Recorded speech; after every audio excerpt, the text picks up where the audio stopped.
Assalamualaikum warahmatullahi wabarakatuh. Kami dari kelompok 6 akan menyajikan video materi mengenai akhlak kepada manusia.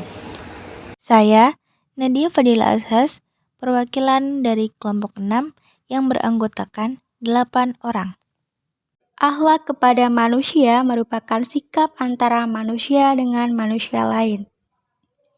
Dalam kehidupan ini, selain manusia berinteraksi kepada Allah, manusia juga saling berinteraksi dengan manusia yang lain. Pada dasarnya, akhlak itu terbagi menjadi dua jenis, yaitu akhlak terpuji dan tercela. Akhlak terpuji disebut juga dengan akhlakul mahmudah, yaitu sikap dan tingkah laku yang terpuji terhadap Allah, sesama manusia, dan lingkungannya.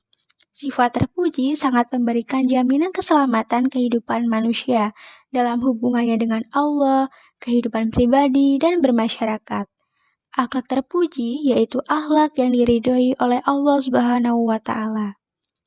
Contoh akhlak terpuji terhadap sesama manusia adalah husnuzon. Husnuzon atau berprasangka baik kepada sesama adalah sifat terpuji yang harus diterapkan dengan lahir dan batin, ucapan dan sikap agar apa yang kita jalani selalu diridhai oleh Allah. Contoh akhlak terpuji berikutnya adalah memberi nasihat dan membantu orang lain.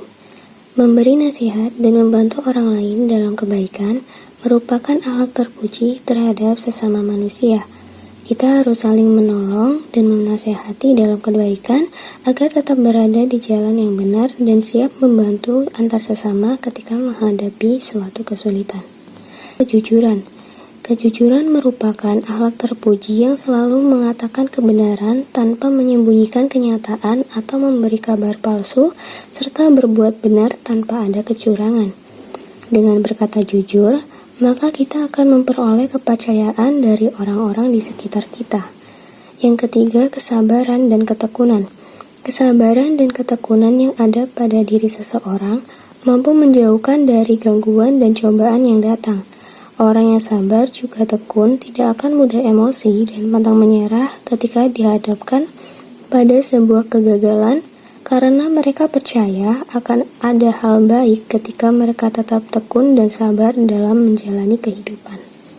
Rendah hati dan sederhana. Rendah hati dan sederhana merupakan perbuatan baik yang tidak menyakiti perasaan sesama dan menerima apa adanya yang telah diberikan Allah Subhanahu wa Ta'ala, serta menjauhkan diri dari sikap berlebihan. Pengertian akhlak tercela.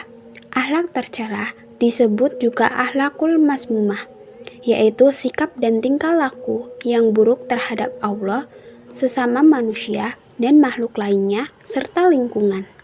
Beberapa contoh akhlak tercela yaitu: yang pertama, iri dan dengki. Iri artinya tidak senang dengan apa yang dimiliki orang lain, sedangkan dengki adalah bentuk amarah dari rasa iri tersebut. Yang kedua, menggosip dan memfitnah. Menggosip adalah membicarakan kejelekan dan keburukan orang lain, sedangkan memfitnah adalah perbuatan menuduh seseorang telah melakukan sesuatu padahal orang tersebut tidak melakukannya. Dan yang ketiga adalah kesombongan. Sikap sombong yang sering kali kita lihat adalah ketika seseorang merasa lebih unggul dari orang lain, lebih kaya dari orang lain, lebih pintar dari orang lain, atau memiliki kelebihan lainnya, maka sifat sombong itu akan muncul entah disadari atau tidak. Karena memang hakikat manusia adalah selalu memiliki rasa melebihi dari orang lain. Kekikiran dan keserakahan. Kikir berarti berpegang teguh pada sesuatu, serakah terhadapnya dan mengekang orang lain. Bisa diartikan, sifat kikir adalah enggan mengeluarkan harta tersebut untuk disedekahkan, maka serakah adalah keinginan untuk menimbun harta. Kemarahan dan ketidaksabaran. Kemarahan merupakan reaksi terhadap rangsangan dari luar dan dalam diri individu. Ayat Al-Quran tentang akhlak itu salah satunya terdapat pada surat Al-A'raf ayat 199 yang artinya, jadilah pemaaf dan suruhlah orang mengerjakan yang ma'ruf, serta jangan pedulikan orang-orang yang bodoh. Quran surat Al-A'raf ayat 199.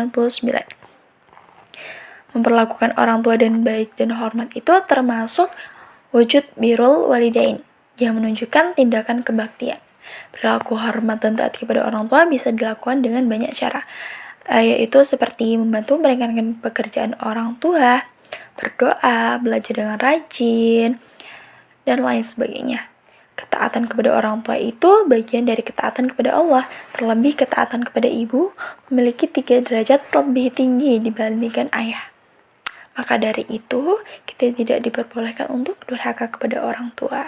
Adapun teladan Nabi Muhammad yang dapat kita contoh antara lain kebaikan dan kasih sayang terhadap semua, kesabaran dan pengampunan, kejujuran dan sejati. Ada 4 sifat baik yang ada pada diri Nabi Muhammad yang kita semua tahu. Sifat itu diantaranya adalah sidik, amanah, fatonah, dan tablik. Sidik artinya orang yang jujur, amanah adalah orang yang dapat dipercaya, fatonah berarti orang yang pandai atau cerdas, dan tablik artinya orang yang menyampaikan.